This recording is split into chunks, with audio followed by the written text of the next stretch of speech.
My next guest is a woman of devotion, service, and faith, and she wants to help young women all over the world discover their purpose and divine worth. Sister Andrea Muñoz Spannaus was recently called as the second counselor of the Young Women General Presidency of the Church of Jesus Christ of Latter-day Saints. She brings to that role a wide-reaching range of experiences, from cultural to educational, and as the mother of two girls, she has a first-hand view of the challenges and the strengths of young people today, and I am so excited to get to know her better. Sister Spannaus, welcome to Studio 5. Thank you for inviting me. We're so glad to have you, and I have so enjoyed, I mean this, I'm not just saying this because you're sitting here, I've so enjoyed learning about you and your life, and I have an observation, if I may.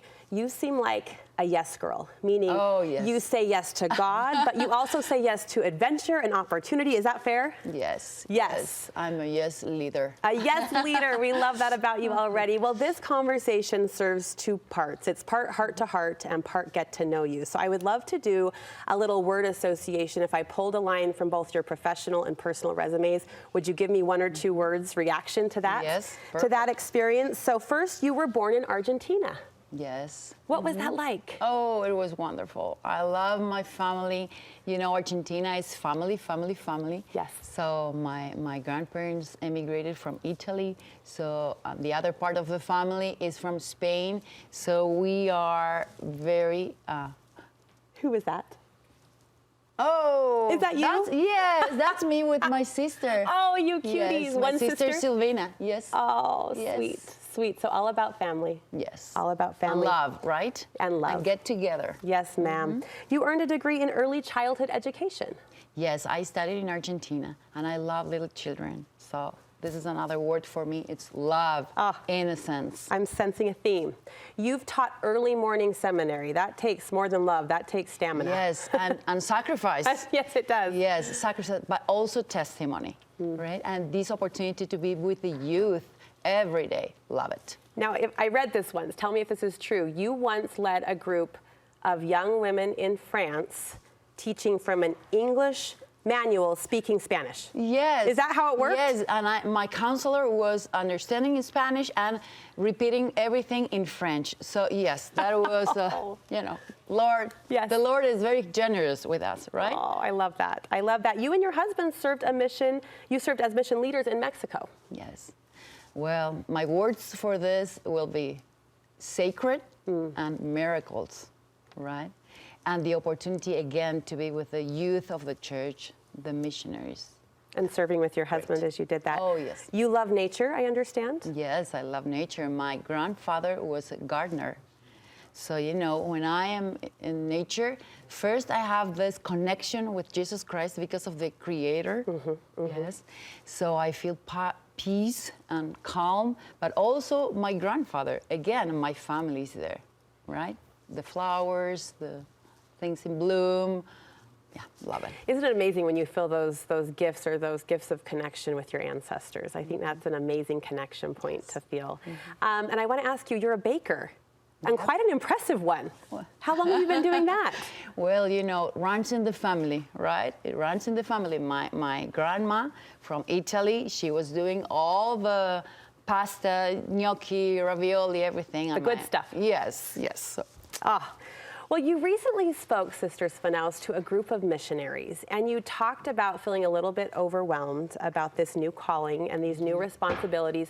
But you said in those times of overwhelm, you do two things. Number one, you slow down, which I think is so wise. The speed at which we approach, you know, important tasks is crucial. But you said that you also remember who you are. You remember that personal definition of who you are and who you're serving.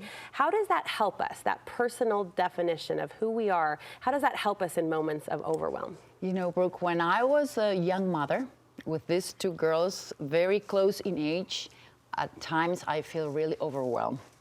That I didn't have the patient that I need, that I was not a good mom, that I was not doing the things that I needed to do, so really overwhelmed. And maybe you can relate that with little children, right? Yes, sister. So I remember one day I was opening my heart to Heavenly Father. Please help me. I don't know how to do this, right?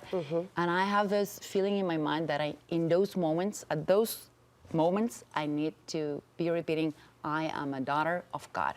I am a daughter of God. And I did it. And you know, at the beginning, it was like just saying the words, but then with the repetition, I start to stress and really pay attention of these words and the message. And I really feel different, right? So there is something that changed in us when we really know who we are, right? So I always go to the basics. Who am I? I'm a daughter of a God, right? So yes, it's powerful. Yeah, if we find that perspective, the purpose comes. I love how that simple phrase has guided you. You once said, Sister Spannaus, that the Lord requires our hearts. Our works are essential, but they're not enough, even when we do our best. He requires our heart, our will, our desires, and our being. I'm curious to know, I think it's maybe more simple, perhaps, to think of putting heart into big jobs or big callings. But if we look at women's everyday lives, how can we put more heart into the everyday tasks that we're responsible for? I think that we need to put God first. And then when we put God first, everything aligns. And as you were saying, yes, it's an everyday thing, right? In the small things of our everyday life. It's like a small and simple things that we can do every day. And of course, we are trying to do the best we can, right? And put effort in the things that we do, but it's not enough, right? We need Jesus Christ beside us. I love to have this image in my head, right? That Jesus Christ is beside me. He's right there. Yeah. And have him in our minds, right? And with him we can be complete. With him we can have the strength that we need to do the things. With him we are more, right? So we need to have this very close association, partnership with Jesus Christ. I was really impressed to read that you were quite young when you first felt a stirring to defend your faith. You described it as a fire in your heart, and you said you were never ashamed of the gospel. And I found myself thinking, is it possible that that fire of heart is missing in today's society or in today's world? How might you suggest women develop that passion to share their faith and beliefs, whatever they might be? You know, when the missionaries taught our family and we joined the church, I was 9. And my sister was 10. And we were Catholics, attending a Catholic school with my sister. So we were the only members of the church in our school. So I had several occasions where I needed to defend the beliefs of the church, right? And I think that we can do that when we are honoring our testimonies. That we need to be feeding our testimonies with the things that we already know. Again, these small and simple things like praying, right? Studying the scriptures, going to the temple, all the things that will feed our testimonies. We cannot have passion if we don't have a strong testimony. A foundation. So, yes, a foundation, yeah. I like that. We need to be foundation first. Yes. And the passion grows from that. I like that a lot.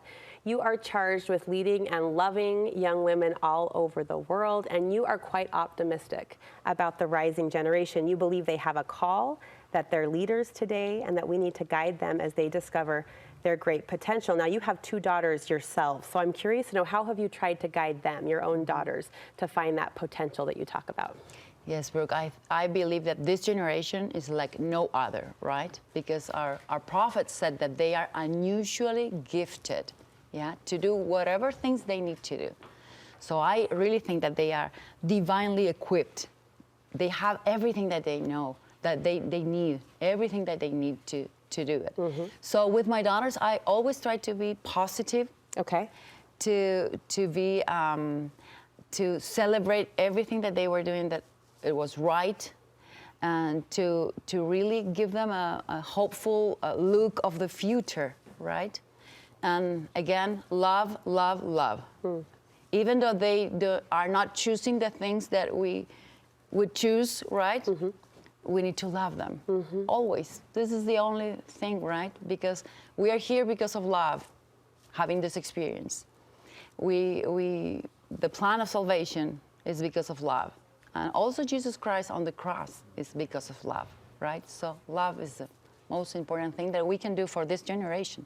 Right? I sense a theme about you, love. Yes, love. and also teach them. Yeah. I love that we are learning. Yes, all of us. This is my motto. I'm learning. I'm learning.